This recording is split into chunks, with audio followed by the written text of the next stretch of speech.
this whole exercise I talked about last time, where you really go in and you look at what is actually being said in the communication, is a really, really wonderful exercise to go deeper into.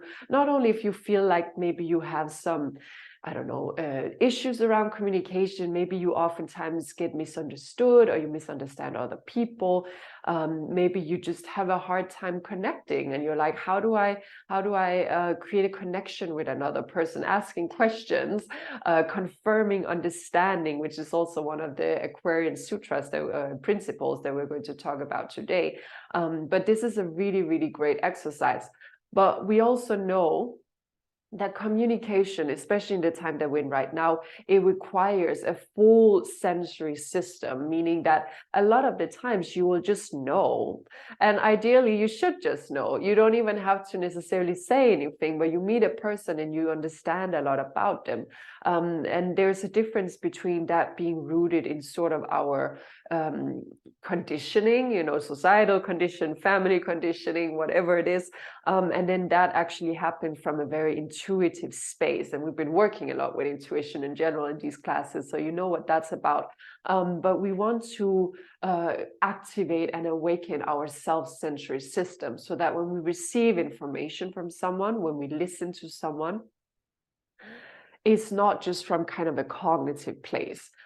We actually listen on all frequencies. That's also one of the sutras. So I'm going to read these principles of Aquarian communication for you, because they're really wonderful, and they give a lot of insight, and they say a lot in a very condensed form. So you can just take a moment, just if you want to sit, you can close the eyes or simply just listen.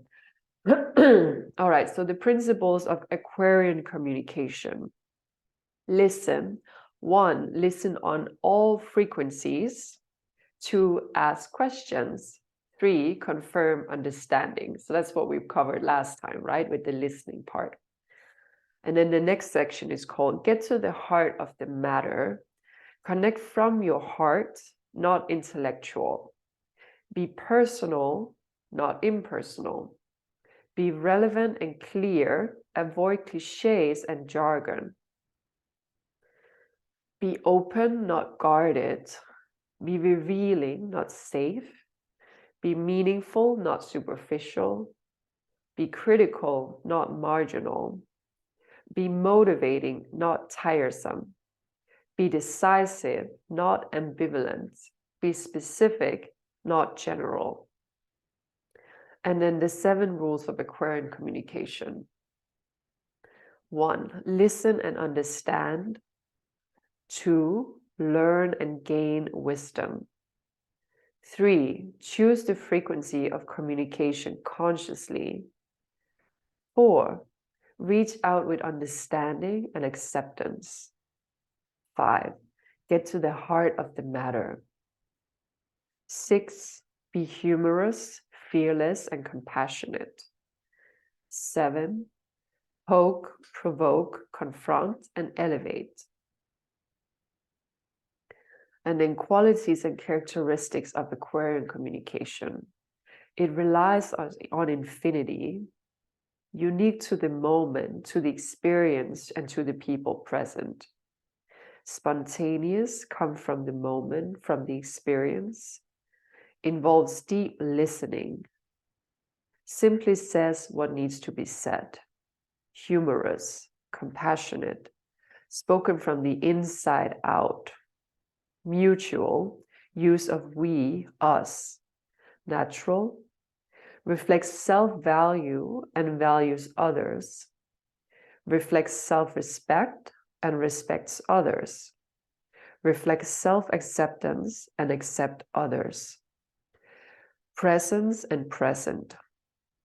Sacred, reverent. Trust that we have what we need to succeed. Knows and values that we are all complementary and supplementary to each other. Alignment of frequencies.